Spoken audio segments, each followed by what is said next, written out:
দর্শক, আপনারা দেখতে পাচ্ছেন যে ভারতের পশ্চিমবঙ্গে ইসলাম ধর্ম গ্রহণে বাধা দেওয়ায় এই মুহূর্তে শুভেন্দু অধিকারীকে গণধোলাই দিয়ে জুতাপেটা করছে ভারতের মুসলিম নেতা হুমায়ুন কবির। পশ্চিমবঙ্গের আলোচিত মুসলিম নেতা হুমায়ুন কবির হামলা চালিয়েছে বলে অভিযোগ উঠেছে। কার্যালয়ে সংবাদ সম্মেলনে এ অভিযোগ করেন পশ্চিমবঙ্গের মুখ্যমন্ত্রী শুভেন্দু অধিকারী। 70 থেকে 80 জন দেশীয় অস্ত্র নিয়ে হামলা চালায়, এতে আহত হয় শুভেন্দু অধিকারী। হিন্দু মুসলিম বিভেদ তৈরি করছেন ভারতের প্রধানমন্ত্রী, এমন অভিযোগ তুলে রাজনীতির মাঠ গরম করছেন হুমায়ুন কবির। হামলা ও বাধা দেওয়ার অভিযোগ করেছেন শুভেন্দু অধিকারী। হামলায় অর্ধশতাধিক কর্মী আহত হয়েছে বলেও অভিযোগ করা হয়েছে। ভারতের পশ্চিমবঙ্গ বিধানসভার ভেতরে বাজেট মিটিংয়ের মধ্যে যে তুমুল কাণ্ড ঘটে গেল তা এক কথায় দেখার মতো। নতুন মুখ্যমন্ত্রী শুভেন্দু অধিকারীর ওপর বিরোধী দলের নেতারা যেভাবে ক্ষেপে উঠলেন আর রীতিমতো মারামারি আর হাতাহাতির অবস্থা তৈরি হলো, তা দেখে পুরো দেশের মানুষ আজ অবাক। ভারতের পশ্চিমবঙ্গে এবার চাইলেই ধর্মান্তরিত হতে পারবে না যে কেউ। বিশেষ করে রাজ্যটির হিন্দুরা ইচ্ছামতো ইসলাম বা অন্য কোনো ধর্ম গ্রহণ করতে পারবে না। ধর্মান্তরণ নিয়ে এমনই কঠোর আইন আনতে যাচ্ছে পশ্চিমবঙ্গ সরকার। আমি শুভেন্দু অধিকারীকে সেদিন বলেছি, আমি যেদিন ময়দানে মুসলমানদের নিয়ে নেমে যাব না, সেদিন এমন ছাটা বাঁধা মাছ শুরু করব যে আপনাদের পতাকা বহন করার লোক থাকবে না। কে মুসলিম সমাজকে রক্ষা করার মরাল ডিউটি আমার। ভারতের উগ্রবাদী শুভেন্দু অধিকারীদেরকে সাইজ করার জন্য এই হুমায়ুন কবিরদের মতো সাহসী যোদ্ধাদেরই দরকার, যারা মুহূর্তেই এই উগ্রবাদী শুভেন্দুদেরকে একেবারে সোজা করে ফেলতে পারবে। কারণ এই উগ্রবাদী শুভেন্দুরা তারা ক্ষমতার মসনদে বসতে না বসতেই তারা ভারতের মুসলমানদেরকে এবং সংখ্যালঘুদের উপর বিভিন্নভাবে অমানবিক নির্যাতন এবং নিপীড়ন শুরু করেছে। শুধুমাত্র তাই নয়, তারা ভারতের অসহায় মানুষদেরকে বাংলাদেশ সীমান্ত দিয়ে একেবারে অবৈধভাবে বাংলাদেশে পুশিন করার ব্যর্থ চেষ্টা করছে এবং সেটা তারা গর্ব করে বলছে যে আমরা এই অসহায় মানুষদেরকে, মুসলমানদেরকে আমরা বাংলাদেশ সীমান্ত দিয়ে বাংলাদেশে অবৈধভাবে পুশিন করছি। এবং ভারতে ইসলাম ধর্ম গ্রহণে বাধা দেওয়ায় এবার প্রকাশ্যে এই শুভেন্দু অধিকারীকে গণধোলাই দিয়ে জুতা পেটা করেছে ভারতের মুসলিম নেতা হুমায়ুন কবির। দর্শক, এ বিষয়ের কিছু অংশ ভিডিওর শুরুতে শিরোনাম আপনারা দেখেছেন, বিস্তারিত দেখবেন পুরো ভিডিও জুড়ে। এ বিষয়গুলো দেখার পূর্বে আপনাদের একটা অনুরোধ করব, যারা আমাদের চ্যানেলে নতুন আসছেন চ্যানেলটি সাবস্ক্রাইব করে অল ক্লিক করে বেল আইকনটি চালু করে দিবেন। দর্শক, চলুন আমরা দেখব যে এবার ভারতে ইসলাম ধর্ম গ্রহণ করতে বাধা দেওয়ায় এই উগ্রবাদী শুভেন্দুকে প্রকাশ্যে যে গণধোলাই দিয়ে জুতা পেটা করেছে ভারতের মুসলিম নেতা হুমায়ুন কবির, সেটা আমরা দেখব। সেটা দেখার পূর্বে চলুন প্রথমে আমরা একটু দেখে আসি যে ভারতের যেই সমস্ত হিন্দুত্ববাদী দালালরা বাংলাদেশে অবস্থান করে আবার বাংলাদেশের বিরুদ্ধেই ষড়যন্ত্র করছে, সেটা আমরা প্রথমে কিছু অংশ দেখে এরপর ওই বিষয়টা দেখব। ধৈর্য ধরে একটা লাইক দিয়ে ভিডিওটি শেষ পর্যন্ত দেখতে থাকুন এবং আপনার মতামত কমেন্টে লিখতে থাকুন।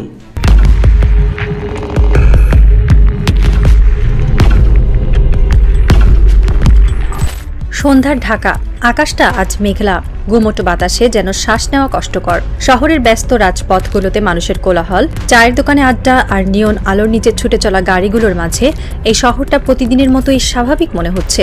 কিন্তু এই স্বাভাবিকতার ঠিক আড়ালেই সাইবার স্পেসের অন্ধকার গলি এবং কিছু শীতাতপ নিয়ন্ত্রিত ড্রয়িং রুমে আজ এক বিষাক্ত ষড়যন্ত্রের বীজ বোনা হচ্ছে, যা এই 56,000 বর্গমাইলের স্বাধীন মানচিত্রটিকে খণ্ড বিখণ্ড করে দেওয়ার স্পর্ধা রাখে। একটি ভিডিও ক্লিপ, একটি মন্তব্য, কয়েকটি শব্দ, আর তাতেই কেঁপে উঠল পুরো রাষ্ট্রের সার্বভৌমত্ব। ভিডিওতে দেখা যাচ্ছে একজন নারীকে।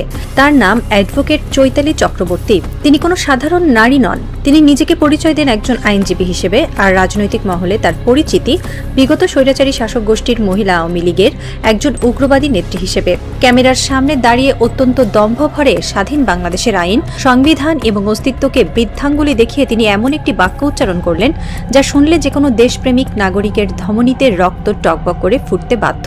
তিনি বললেন, আপনারা যদি বেশি বাড়াবাড়ি করেন তাহলে বিশ্বের বিভিন্ন দেশ থেকে সাহায্যের চেয়ে আমরা আলাদা একটি প্রদেশ করব শুধুমাত্র সনাতনীদের জন্য। আমরা সেটা চাই না, কিন্তু আপনারা যে ব্যবস্থা করছেন তাতে এক সময় সেটাই হবে।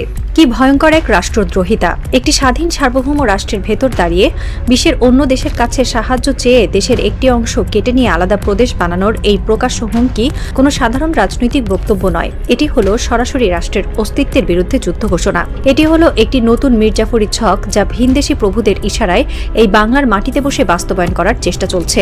এই চরম রাষ্ট্রদ্রোহী কথাটি শোনার পর আসুন আমরা একটু কল্পনার আয়নায় অন্য একটি দেশের ছবি দেখি। ধরে নিন দৃশ্যপটটি বাংলাদেশের নয়, ভারতের উত্তরপ্রদেশ, গুজরাট বা দিল্লির কোনো রাস্তায় দাঁড়িয়ে একজন ভারতীয় মুসলমান নেতা বা আইনজীবী ঠিক এই কথাটি ক্যামেরার সামনে বললেন। তিনি বললেন, ভারতে মুসলমানদের উপর যে অত্যাচার হচ্ছে তা যদি বন্ধ না হয় তবে আমরা বিদেশের সাহায্য নিয়ে মুসলমানদের জন্য একটি আলাদা প্রদেশ বা রাষ্ট্র তৈরি করব। কি হতো তখন? পরদিন সকালে ওই মুসলমান নেতা নিজের বিছানায় ঘুম থেকে উঠতে পারতেন না। কয়েক ঘন্টার মধ্যে ভারতের এনআইএ বা অ্যান্টি টেরোরিজম স্কোয়াড তার বাড়ির দরজা ভেঙে তাকে তুলে নিয়ে যেত। তার বিরুদ্ধে ইউএপিএ, রাষ্ট্রদ্রোহিতা এবং ন্যাশনাল সিকিউরিটি অ্যাক্টের মতো সবচেয়ে ভয়ঙ্কর সব কালাকানুন প্রয়োগ করা হতো। তাকে সোজা তিহার জেলের অন্ধকার সেলে নিক্ষেপ করা হতো, যেখান থেকে হয়তো তিনি আর কোনোদিন সূর্যের আলো দেখতে পেতেন না। শুধু তাই নয়, পরদিন সকালেই যোগী আদিত্যনাথ বা অন্য কোনো হিন্দুত্ববাদী মুখ্যমন্ত্রীর নির্দেশে বিশাল একটি হলুদ রঙের বুলডোজার এসে ওই নেতার পৈতৃক বাড়িটি গুড়িয়ে মাটির সাথে মিশে দিত। পুরো ভারতের গদি মিডিয়া দিনরাত চিৎকার করে তাকে সন্ত্রাসী, পাকিস্তানের দালাল এবং দেশদ্রোহী বলে আখ্যা দিত। তার পুরো পরিবারকে সমাজচ্যুত করা হতো। অথচ এই বাংলাদেশে এখানে একজন নারী প্রকাশ্যে দেশের মানচিত্র কেটে আলাদা প্রদেশ বানানোর হুমকি দিচ্ছেন, বিদেশের কাছে সাহায্য চাওয়ার নামে ভিনদেশী সামরিক বা রাজনৈতিক হস্তক্ষেপের আহ্বান জানাচ্ছেন, আর তিনি দিব্যি স্বাধীনভাবে ঘুরে বেড়াচ্ছেন। আমাদের রাষ্ট্রযন্ত্র নীরব, আমাদের সুশীল সমাজ নিশ্চুপ, আর আমাদের মিডিয়াগুলো যেন নাকে সরিষার তেল দিয়ে ঘুমাচ্ছে। এই পুরো ঘটনাটির সবচেয়ে স্পর্শকাতর এবং ক্রিটিক্যাল জায়গাটি কোথায় জানেন? এই অ্যাডভোকেট চৈতালি চক্রবর্তীরা আসলে সনাতন ধর্মাবলম্বীদের প্রতিনিধিত্ব করেন না। তারা সনাতন ধর্মের মহান বাণীর কোনো ধার ধারেন না। তারা ধর্মকে ব্যবহার করেন কেবল একটি রাজনৈতিক এবং ভূকৌশলগত ঢাল হিসেবে। খুব স্পষ্ট করে একটি কথা বলা প্রয়োজন, বাংলাদেশে সনাতনী হওয়াটা কোনো অপরাধ নয়। সনাতন ধর্মাবলম্বীরা এই মাটির সন্তান, তারা আমাদের ভাই, আমাদের প্রতিবেশী। এমনকি কোনো গণতান্ত্রিক দেশে আওয়ামী লীগ করাটাও কোনো আইনি অপরাধ নয়। কিন্তু সমস্যাটা হলো এই দুইয়ের সংমিশ্রণে তৈরি হওয়া একটি ভয়ঙ্কর এবং বিকৃত সত্তায়। সমস্যাটা হলো উগ্রবাদী আওয়ামী লীগের সনাতনী। এরা সেই গোষ্ঠী যারা বিগত 15 বছর ধরে আওয়ামী লীগের স্বৈরাচারীর ছায়াতলে থেকে ভারতের আশীর্বাদ পুষ্ট হয়ে এই দেশে এক ধরনের জমিদারি চালিয়েছে। এরা নিজেদের কখনোই বাংলাদেশের নাগরিক মনে করেনি। এরা সবসময় নিজেদের মনে করেছে ভারতের এক্সটেন্ডেড সিটিজেন বা বর্ধিত নাগরিক। এদের শরীরটা বাংলাদেশে থাকলেও এদের আসল আনুগত্য, এদের আসল কিলা বা দুর্গ হলো নয়াদিল্লির সাউথ ব্লক। এরা যখন বিপদে পড়ে তখন এরা বাংলাদেশের আইনের কাছে যায় না, এরা ভারতের কাছে সাহায্য চায়। এরা আসলে সনাতনী নয়, এরা আসলে ভারতীয়। এরা হলো ফিফথ কলামনিস্ট বা পঞ্চম বাহিনী, যারা রাষ্ট্রের ভেতর থেকে রাষ্ট্রের শেকড় কেটে দেয়। সাধারণ সনাতন ধর্মাবলম্বীরা শান্তি চায়, তারা এই দেশেই থাকতে চায়। কিন্তু চৈতালির মতো এই উগ্রবাদীরা সাধারণ সনাতনীদের ইমোশনে ব্ল্যাকমেইল করে তাদের ভেতরে ভয়ের জুজু তৈরি করে নিজেদের রাজনৈতিক ফায়দা লুটতে চায়। তারা চায় বাংলাদেশে এমন একটি অস্থিতিশীল পরিস্থিতি তৈরি হোক যাতে ভারত সরাসরি এখানে হস্তক্ষেপ করার একটা অজুহাত পেয়ে যায়। আইনের বইয়ের পাতা উল্টালে দেখা যায় বাংলাদেশের দণ্ডবিধির 123 ক এবং 124 ক ধারায় রাষ্ট্রদ্রোহিতার খুব স্পষ্ট সংজ্ঞা দেওয়া আছে। কেউ যদি স্বাধীন বাংলাদেশের ভূখণ্ডকে ছিন্নভিন্ন করার কথা বলে, যদি কোনো অংশকে আলাদা প্রদেশ করার বা অন্য কোনো রাষ্ট্রের অধীনে নিয়ে যাওয়ার আহ্বান জানায়, তবে তার শাস্তি হলো যাবজ্জীবন কারাদণ্ড বা সর্বোচ্চ শাস্তি। অ্যাডভোকেট চৈতালি চক্রবর্তী তার বক্তব্যের মাধ্যমে সরাসরি এই অপরাধটি করেছেন। তিনি শুধু আলাদা প্রদেশ চাননি, তিনি বিশ্বের বিভিন্ন দেশ থেকে সাহায্য চেয়ে সেই প্রদেশ করার কথা বলেছেন। অর্থাৎ তিনি একটি স্বাধীন দেশে বিদেশি শক্তির হস্তক্ষেপ বা আগ্রাসনকে আমন্ত্রণ জানিয়েছেন। এটি শুধু রাষ্ট্রদ্রোহ নয়, এটি হলো হাই ট্রিজন। এখন প্রশ্ন হলো, এখানে তার কি কিছু হবে? রাষ্ট্রযন্ত্র কি এই প্রকাশ্য রাষ্ট্রদ্রোহিতার বিরুদ্ধে মামলা করবে? প্রশাসন কি তাকে গ্রেফতার করে রিমান্ডে নিয়ে জানতে চাইবে যে তার এই আলাদা প্রদেশ বানানোর ব্লু প্রিন্টের পেছনে কারা কারা জড়িত? কোন কোন দেশের গোয়েন্দা সংস্থা তাকে এই সাহস জুগিয়েছে? নাকি আমরা আবার সেই চিরাচরিত সাম্প্রদায়িক সম্প্রীতি নষ্ট হওয়ার জুজুর ভয়ে এই ভয়ঙ্কর অপরাধীকে ছেড়ে দেব? যদি রাষ্ট্র আজ এই স্পর্ধাকে বিনা শাস্তিতে ছেড়ে দেয়, তবে কাল এমন আরও হাজারটা চৈতালি জন্ম নেবে যারা মোড়ে মোড়ে দাঁড়িয়ে দেশের মানচিত্র ছিঁড়ে ফেলার স্লোগান দেবে। এই আলাদা প্রদেশ বানানোর আইডিয়াটি কিন্তু চৈতালি চক্রবর্তীর মাথা থেকে হঠাৎ করে আসেনি। এর শেকড় অনেক গভীরে। নয়াদিল্লির কট্টরপন্থী থিঙ্ক ট্যাঙ্ক এবং রয়ের মতো গোয়েন্দা সংস্থাগুলো দীর্ঘদিন ধরে একটি গোপন মাস্টার প্ল্যান নিয়ে কাজ করছে। ভারতের সবচেয়ে বড় ভয়ের জায়গা হলো তাদের 7 সিস্টার্স বা উত্তর পূর্বাঞ্চলীয় রাজ্যগুলো, যেগুলো শিলিগুড়ি করিডোর বা চিকেন স্নেক দিয়ে ঝুলে আছে।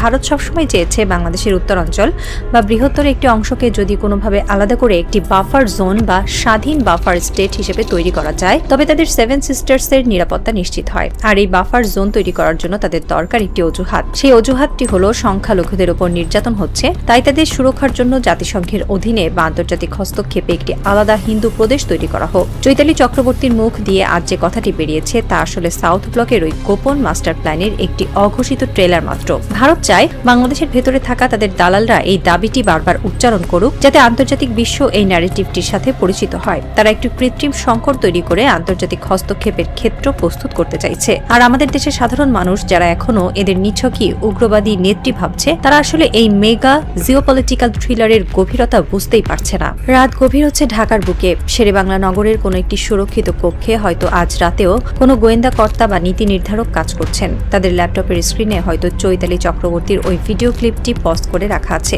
তারা জানেন এটি কোনো সাধারণ ভিডিও নয়, এটি হলো একটি টিকটিক করে চলা টাইম বোমা। এই নারী যা বলেছেন তা যদি প্রশ্রয় পায়, তবে তা শুধু একটি আইনি ব্যর্থতা হবে না, এটি হবে 30 লাখ শহীদের রক্তের সাথে চরম বেইমানি। যে মানচিত্র অর্জন করতে গিয়ে দেশের মানুষকে রক্তগঙ্গা পার হতে হয়েছে, সেই মানচিত্রের 1 ইঞ্চি মাটিও কেটে আলাদা প্রদেশ বানানোর স্বপ্ন যারা দেখে, তাদের স্থান স্বাধীন বাংলাদেশে হতে পারে না। একটি রাজনৈতিক এবং ভূকৌশলগত থ্রিলার আজ তার চরম ক্লাইম্যাক্সের দিকে এগোচ্ছে। দাবার বোর্ডে সাউথ ব্লক তাদের একটি বোড়েকে দিয়ে এই চালটি চেলেছে। তারা দেখতে চায় ঢাকা কিভাবে রিয়্যাক্ট করে। টিক টিক টিক ঘড়ির কাঁটা এগোচ্ছে। কাল সকালে কি কোর্টের বারান্দায় চৈতালি চক্রবর্তীর নামে রাষ্ট্রদ্রোহ মামলাটি ফাইলিং হবে? পুলিশের স্পেশাল ব্রাঞ্চ কি তাকে তুলে নিয়ে জিজ্ঞাসাবাদ করবে, নাকি এই দালালরা এইভাবে রাষ্ট্রের ভেতরে বসে ভারতের এজেন্ডা বাস্তবায়ন করতে থাকবে? সাসপেন্স এখন তুঙ্গে। রাষ্ট্রের নীতি নির্ধারকদের সামনে এখন এক কঠিন পরীক্ষা। যদি তারা আজ মেরুদণ্ড সোজা করে দাঁড়াতে না পারেন, যদি তারা এই রাষ্ট্রদ্রোহিতার বিরুদ্ধে গিলোটিনের ব্লেড নামাতে ব্যর্থ হন, তবে ইতিহাস তাদের ক্ষমা করবে না। রাতের এই গুমোট বাতাস ফিসফিস করে বলে যাচ্ছে, শত্রু যখন ঘরের ভেতরে, তখন আর নীরব থাকার সুযোগ নেই। খেলা শুরু হয়ে গেছে। আর এই খেলায় মানচিত্র রক্ষার দায়ভার এখন রাষ্ট্রের প্রতিটি সচেতন নাগরিকের কাঁধে। অপেক্ষা কেবল আগামীকাল ভোরের, যে ভোরে রাষ্ট্র প্রমাণ করবে এই স্বাধীন ভূখণ্ডে কোনো আলাদা প্রদেশের স্বপ্ন দেখা রাষ্ট্রদ্রোহীদের স্থান কেবল জেলের অন্ধকার প্রকোষ্ঠেই। ভারতে এই শুভেন্দু অধিকারী সহ উগ্রবাদী কিছু লোক তারা ক্ষমতার মসনদে বসেই তারা ভারতের মুসলমানদের উপর বিভিন্নভাবে নির্যাতন এবং নিপীড়ন শুরু করেছে, এবং পাশাপাশি ভারতের যেই সমস্ত মুসলমানরা এবং বিশেষ করে অসহায় যারা, তাদেরকে এই উগ্রবাদীরা তারা অবৈধভাবে বাংলাদেশ সীমান্তে নিয়ে এসে এরপরে বাংলাদেশে পোষণ করার চেষ্টা করছে। এবং এই বিষয়টা এই উগ্রবাদী শুভেন্দুরা তারা আবার প্রকাশ্যে গর্ব করে বলছে যে আমরা হাজার হাজার মানুষ এই বাংলাদেশ সীমান্ত দিয়ে অবৈধভাবে বাংলাদেশে ঠেলে দিচ্ছি, তাদেরকে কোনোভাবেই ভারতে রাখছি না, তাদেরকে বাংলাদেশে অবৈধভাবে আমরা ঠেলে দিচ্ছি। সুতরাং এই যে ভারতের এই উগ্রবাদী নেতারা তারা একদিকে বাংলাদেশের বিরুদ্ধে ষড়যন্ত্র করে বাংলাদেশের সীমান্ত দিয়ে যেরকমভাবে বাংলাদেশিদেরকে একদিকে হত্যা করে, আবার অন্যদিকে ভারতীয় অসহায় মানুষদেরকে অবৈধভাবে বাংলাদেশে পোষণ করে। সুতরাং এরা আবার মুখে মুখে আবার বাংলাদেশের সাথে একটা সুসম্পর্কের কথা বলে। আবার এই ভারতীয় দালালের বাচ্চারা এরা বাংলাদেশে এসে আবার বলে যে এই ভারতের আকাশ, এই বাংলাদেশের আকাশ সব তো একই, বাংলাদেশের মানুষ ভারতের মানুষ একই, সবাই যদি এক হয়ে যায় তাহলে পুরো বিশ্বে একটা সুপার পাওয়ার হয়ে যাবে। তো এদের লজ্জা শরম বলতে কিছু নেই। এদের যদি কোনো লাজ লজ্জা শরম বলতে কিছু থাকতো তাহলে এরকম ধরনের কথা বাংলাদেশের মাটিতে পা দিয়ে এরা কখনোই বলতো না, যেখানে বাংলাদেশের মানুষ এই উগ্রবাদী হিন্দুত্ববাদী এই ভারতীয় দালালদেরকে কখনোই এদেশের মানুষ সহ্য করে না, এবং কখনোই এদেশের মানুষ তাদেরকে পছন্দও করে না। সুতরাং তাদের সাথে এক হয়ে কাজ করা তো দূরের কথা, এরা তো উগ্রবাদী। এবং এরা বাংলাদেশের বিরুদ্ধে যত ধরনের ষড়যন্ত্র আছে, যত ধরনের বাংলাদেশের বিরুদ্ধে যা কিছু করা যায় সেটা তারা করেছে এবং তারা করছে।